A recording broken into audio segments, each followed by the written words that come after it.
চোটের সঙ্গে নেইমারের সম্পর্কটা দীর্ঘদিনের। 2 বছর ধরে আছেন জাতীয় দলের বাইরে। বর্তমানে শৈশবের ক্লাব সান্তোসের হয়ে মাঠ মাতাচ্ছেন এই ব্রাজিলিয়ান, কিন্তু ফিটনেস নিয়ে সেলেসাওদের কোচ আনচেলোত্তিকে কোনোভাবেই সন্তুষ্ট করতে পারছেন না তিনি, যার ফলে জায়গা মিলছে না ব্রাজিল জাতীয় দলে। 2023 সালের অক্টোবর থেকে গায়ে ওঠেনি ব্রাজিলের জার্সি। উরুগুয়ের সঙ্গে ম্যাচ খেলতে গিয়ে হাঁটুতে গুরুতর চোট পেয়ে ছিটকে যান দল থেকে। এরপরও চোটের সাথে যুদ্ধ করেছেন, ফিরেছেন মাঠে। তবে বিশ্বকাপে তাকে দলে দেখা যাবে কিনা এটাই এখন কোচি থাকার প্রশ্ন। তবে এবার নেইমারকে দলে জায়গা পাওয়ার টোটকা দিলেন আনচেলোত্তি। আমি মনে করি তার আরো বেশি সেন্ট্রালি খেলা উচিত, উইঙ্গার হিসেবে নয়। কারণ বর্তমান ফুটবলে উইঙ্গাররা এমন খেলোয়াড় যাদেরকে ডিফেন্সিভ খেলাও খেলতে হয়।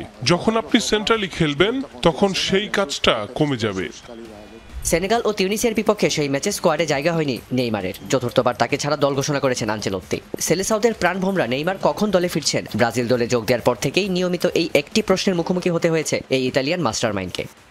নেইমারকে নিয়ে এখন পর্যন্ত সবচেয়ে বেশি প্রশ্ন শুনেছি, কিন্তু এটা স্বাভাবিক, কারণ সে ব্রাজিলিয়ান ফুটবলের লিজেন্ড। আমি জানি সবাই চায় নেইমার তার সেরা শারীরিক অবস্থায় ফিরুক। সিবিএফ কোচ, টেকনিক্যাল স্টাফরাও আশা করে নেইমার তার সেরা পর্যায়ে ফিরবে।